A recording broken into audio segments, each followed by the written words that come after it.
अस्सलाम दोस्तों, आप देख रहे हैं खालिद टेक्निकल चैनल। दोस्तों आज की वीडियो एक फ़ोन के बारे में है जो कि मैं आपको बताऊंगा कि स्मार्टफोन को आपको क्यों नहीं बाय करना चाहिए। ये एक स्मार्टफोन है जिसकी मैंने काफ़ी देर पहले अनबॉक्सिंग की थी और काफ़ी लोगों के ये सवाल थे कि सर कुछ चीज़ें हाईलाइट करें जो इसके अंदर आपको अच्छी नहीं लगी, क्योंकि आपने तो अपना ओपिनियन दे दिया। तो आज मैं मुकम्मल इसका फुल रिव्यू लेके आया हूँ, आपको मुकम्मल एक से लेके इसकी अच्छी चीज़ों से लेके बुरी चीज़ों तक सारा कुछ बताऊंगा और आपको डिसाइड करना फिर खुद है कि आपको इस स्मार्टफोन को बाय करना है कि नहीं। ये 35,000 का स्मार्टफोन है, पाकिस्तान के अंदर लॉन्च किया गया वीवो की तरफ से। इसका नाम है Y21T।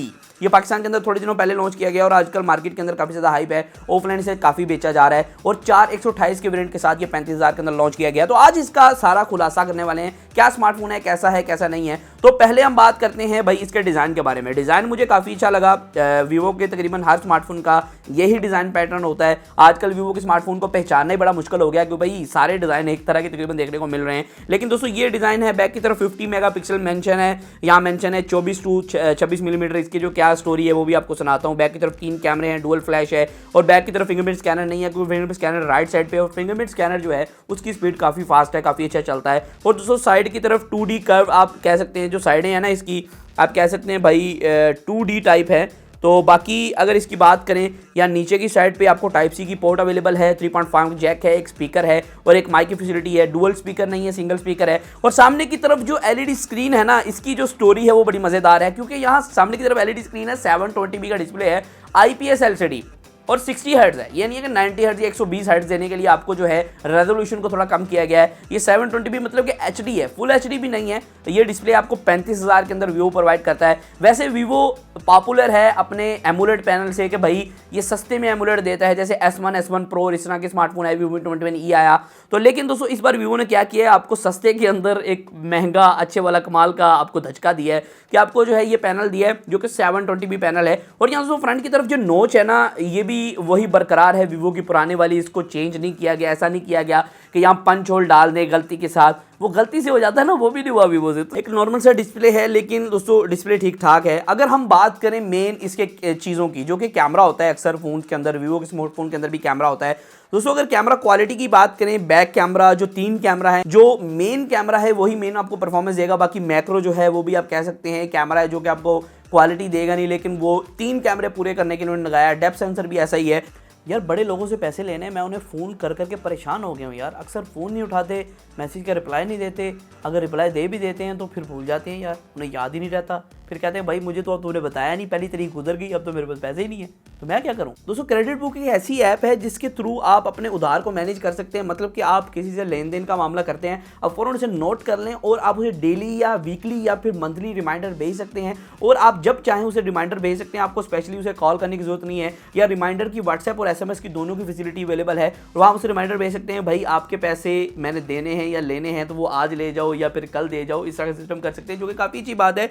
इस क्रेडिट बुक की ऐप की मुझे खासियत ये बात लगी, इसके अंदर काफ़ी ज़्यादा फीचर्स हैं, जैसे कि आप इसके अंदर अपनी बिल बुक भी जनरेट कर सकते हैं। अगर आप दुकानदार हैं, शॉपकीपर हैं या ऑनलाइन कोई भी चीज़ चलाते हैं तो बिल बुक के साथ साथ आप इसके अंदर अपना बिजनेस कार्ड भी जनरेट कर सकते हैं और इसके साथ आप इसका हिसाब रख सकते हैं कि आपने महीने की कितनी इन आउट की, मतलब कि आपके पास महीने के कितने पैसे आए जो आपने कमाए और उसके बाद आपने कितने खर्च किए या किसी को दिए, सारा कुछ इसके अंदर आप हिसाब कर सकते हैं। Cash in hand, total balance यहाँ सारा शो होगा कि आपके पास हाथ में कितने पैसे हैं, बैंक में कितने पैसे हैं, सारा कुछ हिसाब इसमें रख सकते हैं, जो कि काफ़ी कमाल की बात बन जाती है। और इसके अंदर बिल्ट इन ऐप लॉक और बाकी फीचर्स भी अवेलेबल हैं, जो कि मुझे काफ़ी अच्छा लगा। और इसके अंदर आप मल्टीपल बिजनेसेस अपने क्रिएट कर सकते हैं। ऐसा नहीं है कि ये ऐप एक ही है, इसके अंदर आप मल्टीपल बिजनेस भी क्रिएट कर सकते हैं कि आप अपने दुकान का बिजनेस अलहदा रखें, घर का हिसाब अलहदा रखें या फिर अपना पर्सनल जो बैलेंस है उसको अलहदा रखें। इस तरह भी आप मैनेज कर सकते हैं, मल्टीपल बिजनेसेस क्रिएट कर सकते हैं, जो कि काफ़ी अच्छी बात है। ये ऐप जो है प्ले स्टोर पर अवेलेबल है क्रेडिट बुक के नाम से, वहाँ से जाके इसे डाउनलोड कर सकते हैं। काफ़ी कमाल की ऐप है, लिंक मैंने डिस्क्रिप्शन में दे दिया है। अगर हम बंदा कोई खड़ा करते हैं सामने कैमरे के तो उसकी काफ़ी अच्छी फोटो आ रही थी, काफ़ी अच्छा ब्यूटी शूट हुआ है, मज़ेदार कर देता है, तो पप्पू मोल कर देता है।